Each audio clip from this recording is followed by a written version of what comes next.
12 femmes les plus prospères au monde.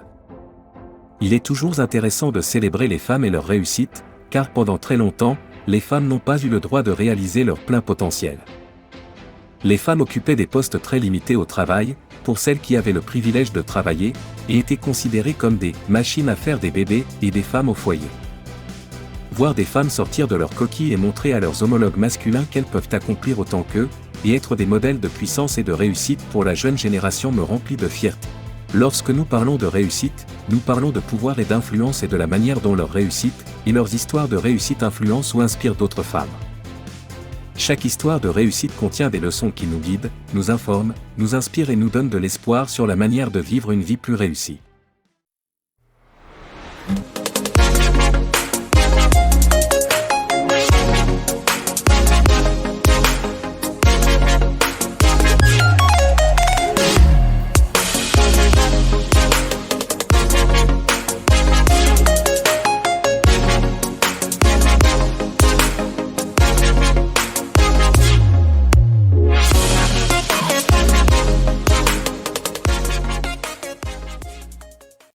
Oprah Winfrey.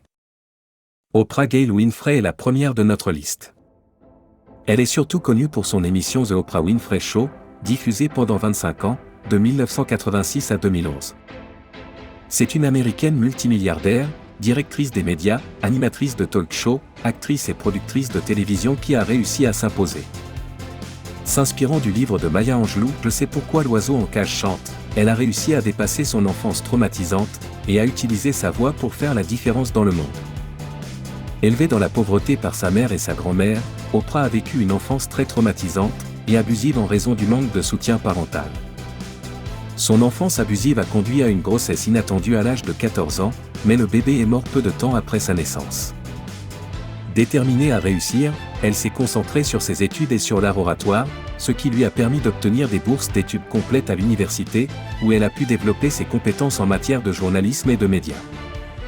Oprah a obtenu son premier emploi en tant que présentatrice du journal télévisé à Nashville, puis a déménagé à Baltimore où elle est devenue la première femme noire à co-présenter le journal télévisé, ce qui lui a valu popularité et reconnaissance. Plus tard dans les années 80, Oprah a lancé son propre talk show, The Oprah Winfrey Show, à Chicago, dans l'Illinois. Cette émission a rapidement gagné en popularité, car elle a utilisé sa plateforme pour discuter de questions importantes telles que le racisme, le sexisme et la maltraitance des enfants. Oprah a également interviewé des célébrités et des personnes non célèbres, leur donnant ainsi une tribune pour partager leurs histoires avec le monde et faire entendre leur voix. L'émission a duré 25 ans et s'est achevée en 2011. Au cours de cette période, elle a remporté de nombreux prix et a eu un impact considérable sur la culture pop. Oprah a joué dans plusieurs films à succès comme La couleur pourpre, dont elle a été l'actrice principale et qui lui a valu une nomination aux Oscars, Native Son, The Women of Brewster Place, There Are No Children Here, Before Women Had Wings, Beloved et bien d'autres encore. Elle a également fondé sa propre société de médias à succès connue sous le nom de OWN, Oprah Winfrey Network, et sa société de production, Harpo Productions, où elle a produit de nombreux films et émissions de télévision telles que The Oprah Winfrey Show, Dr. Phil et The Rosie Show. Oprah a l'une des plus belles histoires de réussite. Selon ses propres termes, l'éducation est la clé. C'est pourquoi sa passion est de soutenir la poursuite de l'éducation, en particulier pour les jeunes filles. Aux côtés de Nelson Mandela, elle a concrétisé sa passion en ouvrant une école pour filles en Afrique du Sud. L'Oprah Winfrey Leadership Academy for Girls, OWLAG, a ouvert ses portes en 2009. Chaque élève a surmonté la pauvreté de l'enfance et des traumatismes au cours de sa vie, mais elles font preuve d'une résilience et d'un courage qui les distingue de leurs camarades.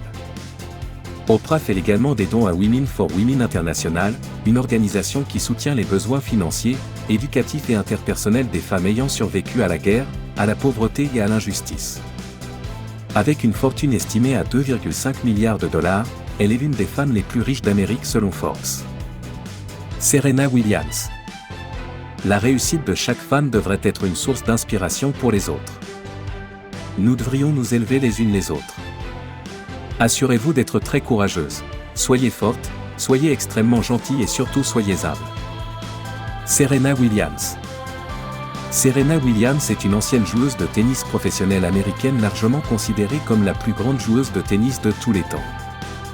Elle était la plus jeune de 5 sœurs. Elle et sa sœur aînée Venus ont commencé à jouer au tennis dès leur plus jeune âge, entraînés par leur père, Richard Williams. Les deux s'affrontaient souvent dans des matchs d'entraînement et leur père les a aidés à développer des tactiques de jeu puissantes et agressives qui sont devenues la marque de fabrique de Serena. Serena a fait ses débuts professionnels au Challenge Bell de Québec à l'âge de 14 ans, où elle a perdu. Elle a également été battue l'année suivante lors de ses débuts en Grand Chelem à l'US Open 1996.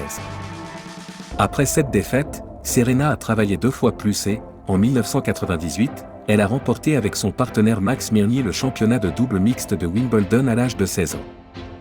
Serena est ensuite devenue la première femme noire à remporter un titre à Wimbledon en 1997, depuis Althea Gibson en 1957. La situation n'a fait que s'améliorer à partir de ce moment-là, puisqu'elle et sa sœur ont remporté 2 autres titres de double à Wimbledon. Serena a commencé à attirer l'attention des médias lorsqu'elle a remporté son premier titre du Grand Chelem en simple à l'US Open, devenant ainsi la première femme noire à gagner cette catégorie à l'âge de 17 ans, ce qui lui a valu des articles dans les magazines et la couverture de Sport Illustrated.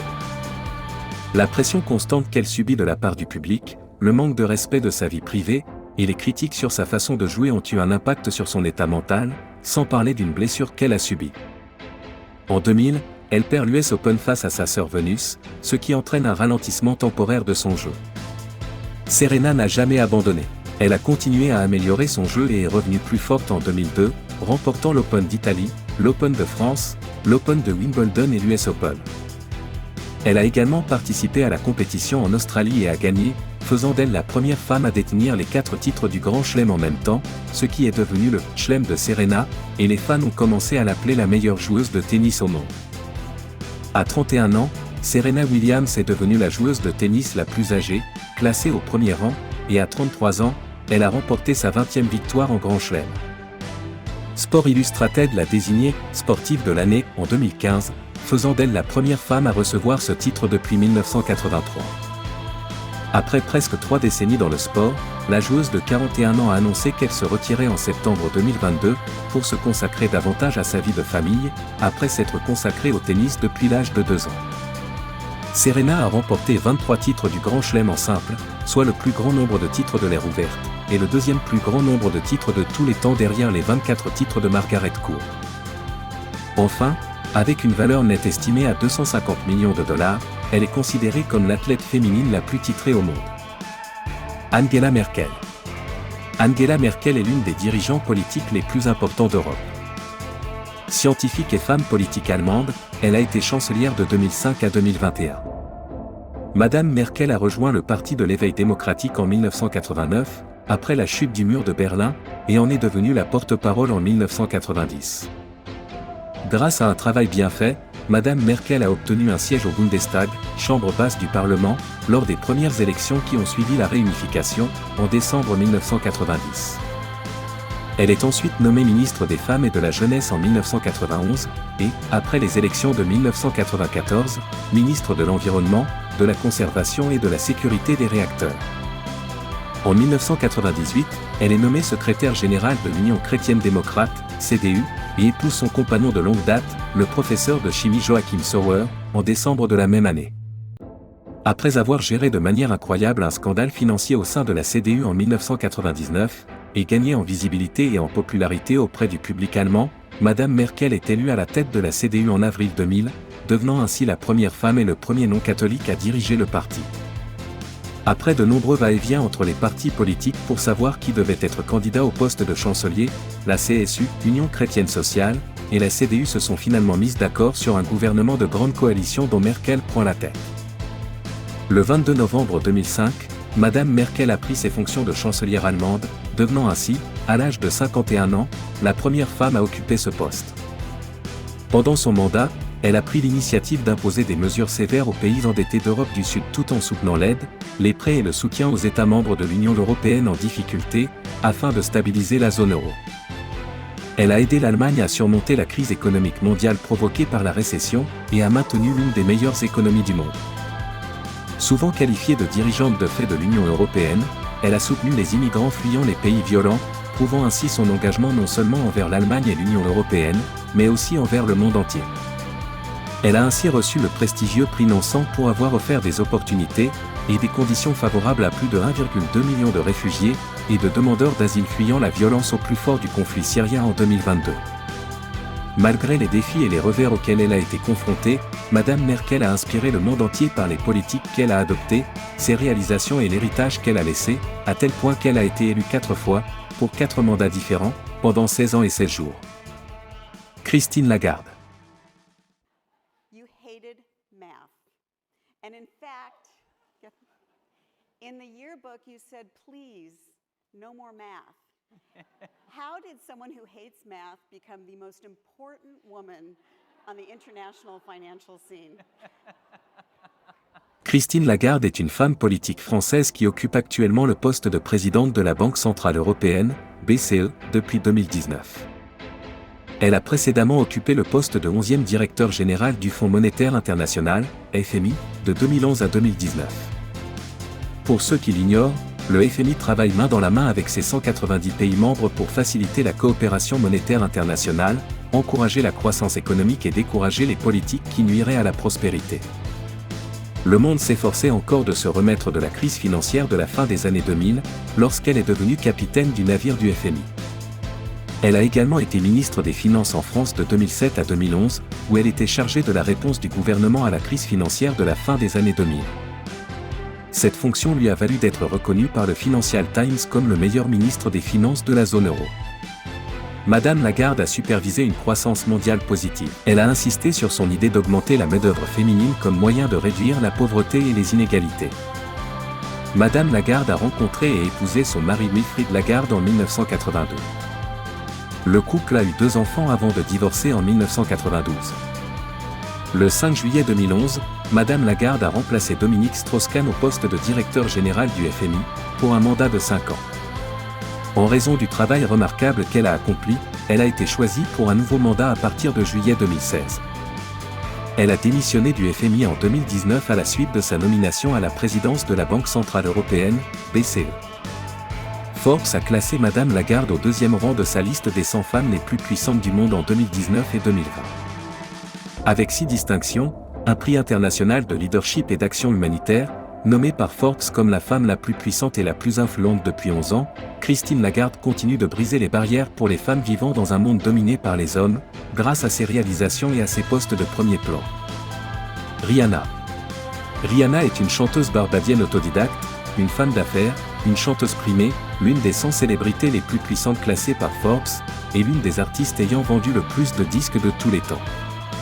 Née Robin Rihanna Fenty à la Barbade, elle vit avec ses parents et ses 4 frères et sœurs.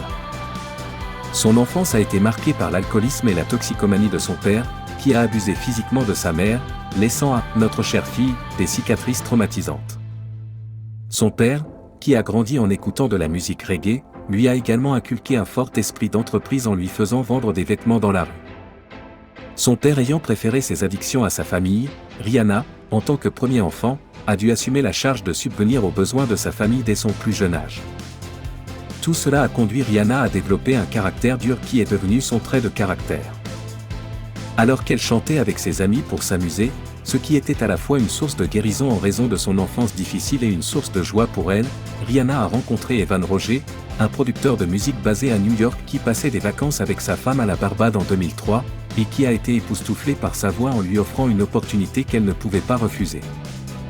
Après avoir enregistré 12 chansons avec Roger, elle s'est mise à la recherche d'un label qui distribuerait sa musique, et c'est alors qu'elle est entrée en contact avec Sean Carter, connu sous le nom de Jay-Z, qui était président et directeur général de Def Jam Recording. Il lui a proposé un contrat qui a débouché sur la sortie de sa première chanson et de son premier album, Pont de Replay, et Music of the Sun, en 2005. L'album a été un succès et s'est vendu à plus de 2 millions d'exemplaires dans le monde entier, ce qui a permis à Rihanna de percer et de devenir célèbre à l'âge de 17 ans. Elle a ensuite sorti 8 albums studio entre 2006 et 2016, se classant en tête des ventes avec plus de 280 millions d'albums vendus dans le monde. C'est dans le secteur de la mode et de la beauté que Rihanna a le mieux réussi. En 2006, elle a signé un contrat avec CoverGirl, dont elle est devenue l'égérie. En 2011, Rihanna a fait ses débuts dans le monde des affaires en lançant son premier parfum, Rebel Fleur, qui s'est vendu à plus de 80 millions de dollars la première année. Elle a également été directrice de la création chez Puma, MAC, River Island, Armani et Dior. En 2014, elle a lancé sa propre ligne de cosmétiques, Fenty Beauty. La marque Fenty Beauty est rapidement devenue un immense succès, les amateurs de maquillage applaudissant ses produits innovants, et sa gamme inclusive de teintes pour les fans de toutes les carnations. C'est de là que vient son immense fortune d'1 milliard de dollars. Elle est la femme entrepreneur la plus riche après Oprah Winfrey et la musicienne la plus riche du monde. En 2017, Rihanna a élargi son empire de la mode en lançant sa ligne de lingerie Savage X Fenty, qui a été populaire et largement acclamée pour son inclusion des femmes de toutes formes et tailles. En outre, elle a lancé une ligne de mode de luxe, Fenty, en partenariat avec LVMH, le plus grand conglomérat de produits de luxe au monde. La carrière d'actrice de Rihanna a également joué un rôle important dans son succès. Elle a fait ses débuts dans un film de 2012, Battleship, et a depuis joué dans plusieurs autres films, dont Ocean's 8 et Guava Island. Elle a également utilisé sa voix pour des projets d'animation tels que le film d'animation Home. Savez-vous que Rihanna a participé au spectacle de la mi-temps du Super Bowl LVI? Pour ceux qui l'ignorent, le Super Bowl est le match de championnat de la National Football League, NFL. Au cours de ce match, un spectacle de mi-temps est organisé, au cours duquel des artistes de renom sont appelés à se produire. Le Super Bowl est également l'événement sportif annuel le plus regardé au monde. Après plus de 5 ans d'absence musicale, Rihanna a interprété ses tubes numéro 1 du Billboard Hot 100, tels que Only Girl in the World, We Found Love, S&M, Rude Boy, Work et bien d'autres encore. Selon Roc Nation, la prestation de Rihanna a été le spectacle de la mi-temps le plus regardé de tous les temps avec 121 017 millions de vues. Rihanna et son partenaire A$AP Rocky ont 2 enfants, RZ Aéreo. Le dévouement, le travail acharné et les multiples talents de Rihanna sont une source d'inspiration qui a largement porté ses fruits, puisqu'elle est aujourd'hui l'une des jeunes femmes les plus riches et les plus prospères au monde, avec un patrimoine net de 1,4 milliard de dollars. Folorunsho Alakija. Connue comme la femme la plus riche du Nigeria, Folorunsho Alakija est une milliardaire nigériane, mania des affaires, et philanthrope impliquée dans les secteurs de la mode, du pétrole, de l'immobilier et de l'imprimerie. Elle a été présidente de l'Association des créateurs de mode du Nigeria, FADAN, et s'est efforcée de promouvoir la culture nigériane et africaine par l'intermédiaire de cette association. Alakija est propriétaire de la Rose of Sharon House of Fashion, qui a débuté sous le nom de Supreme Stitch en 1996. À cette époque, la société pétrolière d'Alakija a obtenu une licence de prospection pétrolière, OPL, pour sa société Fanfa Limited, où elle a élargi ses horizons en établissant un partenariat avec Star Deepwater Petroleum Limited, une filiale de Texaco. Madame Alakija a été sélectionnée et nommée vice-présidente du National Heritage Council and Endowment for the Arts par le gouvernement fédéral du Nigeria. Elle croit en la nécessité de rendre à la communauté ce qu'elle lui a donné, et a donc créé la Rose of Sharon Foundation, qui aide à donner des opportunités aux veuves et aux orphelins. Madame Alakija est mariée à Modupe Alakija, qui a 4 fils et des petits-enfants. Ils vivent à Lagos, au Nigeria. Forbes a classé Alakija comme la femme la plus riche du Nigeria en 2020, avec une valeur nette de 1 milliard de dollars, après l'avoir classée 96e et 86e femme la plus puissante du monde en 2014 et 2015 respectivement. Françoise Bettencourt-Meyers. Françoise Bettencourt-Meyers est une femme d'affaires française et une héritière milliardaire. Elle est la femme la plus riche du monde, avec une valeur nette estimée à 89 milliards de dollars selon Forbes. Sa grand-mère, Eugène Schuller, a fondé L'Oréal en 1909, la plus grande entreprise de cosmétiques au monde.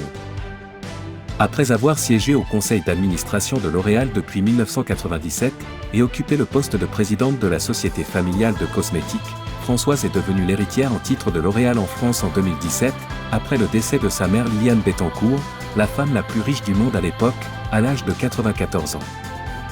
Françoise est également présidente de la fondation philanthropique de sa famille, qui encourage les sciences et les arts en France. Elle est également une auteure de premier plan, qui a écrit plusieurs livres sur les relations judéo-chrétiennes et la mythologie grecque. Françoise est mariée à Jean-Pierre Meyers, qui est actuellement président du conseil d'administration de L'Oréal, et le couple a 2 enfants. Son fils Nicolas Meyers est l'un des membres du conseil d'administration de L'Oréal. Françoise et L'Oréal ont fait don de 226 millions de dollars après qu'un incendie a endommagé la cathédrale Notre-Dame de Paris. Elle est la principale actionnaire de la société L'Oréal, avec une participation de 33,14%, et a été classée en tête du classement Forbes des femmes milliardaires les plus riches du monde pour la 3e année consécutive, 2021 à 2023. Alice Walton. Alice Louise Walton est une héritière américaine de la fortune des magasins Walmart, née de Sam Walton et Helen Walton. Son père, Sam Walton, a fondé Walmart Store, qui est devenue la plus grande entreprise de vente au détail au monde. À la mort de son père en 1992, elle a reçu une participation de 13% dans Walmart par l'intermédiaire du Walton Family Holdings Trust et de Walton Enterprises. Depuis 1993, Alice a gagné environ 7 milliards de dollars en vente d'actions et en dividendes de Walmart. En 1988, Alice Walton a fondé la Lama Company, une banque d'investissement dont elle a été présidente du conseil d'administration et directrice générale. La société s'occupait de financement d'entreprises, de financement public et structuré, de vente et de négociation et de financement immobilier. Malgré un certain succès, la banque a cessé ses activités en 1998, en raison des problèmes juridiques de Walton et de l'incertitude économique. Elle a également été la première présidente du Conseil de l'Arkansas du Nord-Ouest, un conseil connu pour son rôle essentiel dans le développement de l'aéroport régional de l'Arkansas du Nord-Ouest. Elle a apporté le capital initial pour financer la construction de l'aéroport, et, en l'honneur de sa contribution et de son soutien à la construction de l'aéroport, ce dernier a été baptisé Alice L. Walton Terminal Building. C'est ainsi qu'elle a été intronisée au Arkansas Aviation Hall of Fame, Temple de la renommée de l'aviation de l'Arkansas, en 2001. Avec une formation en économie et en finance, elle a eu une riche carrière en tant qu'analyste d'actions pour la First Commerce Corporation, et a également dirigé les activités d'investissement du groupe Harvest Bank. L'héritière de Walmart construit une école à Bentonville, Arkansas, qui s'appellera l'école de médecine Alice L. Walton. Une cérémonie d'inauguration a eu lieu le 30 mars 2023. Madame Walton a souvent contribué politiquement aux élections présidentielles américaines, et elle a fondé la fondation Alice L. Walton en 2017 pour promouvoir l'art, l'éducation et la santé et faire des dons à des œuvres caritatives. Elle a été nommée Most Influential People in the World en 2012, et, en 2023, sa valeur nette s'élève à 60,8 milliards de dollars, ce qui fait d'elle la 19e personne la plus riche et la 2e femme la plus riche du monde. Abigail Johnson. Abigail Pierpont Johnson est née le 19 décembre 1961. À sa naissance, 2 générations de la famille Johnson étaient déjà en train de bâtir l'empire des fonds communs de placement Fidelity Investment. Son grand-père Edward Johnson II et son père Edward Johnson III. Abigail a rejoint l'entreprise familiale en 1980 en tant que stagiaire. Après avoir obtenu son diplôme de la Harvard Business School en 1988, elle a commencé à travailler comme analyste chez Fidelity Investment. En 1997, elle est devenue directrice associée principale et vice-présidente de la division actions de Fidelity Investment. Pour ceux qui l'ignorent, Fidelity Investment est une société multinationale américaine de services financiers, aujourd'hui 2e gestionnaire de fonds aux États-Unis, où Abigail a exercé les fonctions de présidente en 2012, de PDG depuis 2014 et de présidente depuis 2016. Elle a introduit l'investissement dans les crypto-monnaies chez Fidelity en 2018, permettant ainsi aux investisseurs de négocier des bitcoins. En ajoutant davantage d'options d'investissement, Abigail a regagné les clients qu'elle avait perdus et, sous sa direction, plus de 200 milliards de dollars ont été ajoutés au fonds commun de placement de l'entreprise. Abigail est mariée à Christopher J. McCone depuis 1988. La famille, qui a 2 filles, vit à Boston. La majeure partie de la fortune d'Abigail Johnson provient de sa participation de 32,74% dans Fidelity Management et Research FMR, la société mère de Fidelity Investment. Avec une valeur nette d'environ 20,6 milliards de dollars, elle est l'une des femmes les plus riches du monde, et figure parmi les femmes les plus puissantes et les plus influentes de la planète. Susan Klatten. Susan Klatten est une héritière milliardaire allemande qui a hérité d'une participation de 50,1% dans le fabricant de produits pharmaceutiques et chimiques Altana Company à la mort de son père. Altana est une entreprise chimique allemande dont Madame Klatten dirige le conseil de surveillance. Elle a contribué à transformer la société en une entreprise allemande de classe mondiale, en vendant les activités pharmaceutiques de la société à Nicomed pour 5 milliards de dollars, et en distribuant l'argent aux actionnaires de la société sous forme de dividendes. Altana a ainsi conservé sa cotation en bourse et Klatten en est resté l'actionnaire majoritaire. le père de Madame Klatten lui a également légué une participation de 12,50% dans BMW, et elle a été nommée au conseil d'administration de l'entreprise aux côtés de son frère Stéphane Kahn en 1997. Après une formation en finance d'entreprise, en marketing et en gestion d'entreprise, elle a travaillé pour l'agence de publicité Young & Rubicam à Francfort, la Dresdner Bank, la succursale munichoise du cabinet de conseil en gestion MC Kinsey et la banque Banco Rochelle Eco. Jean Klatten a souvent travaillé sous le nom de Susan Kant, car il s'est rendu compte que sa richesse était parfois un problème dans un environnement de travail. Susan a rencontré Jean Klatten lors d'un stage chez BMW à Regensburg, où il travaillait comme ingénieur.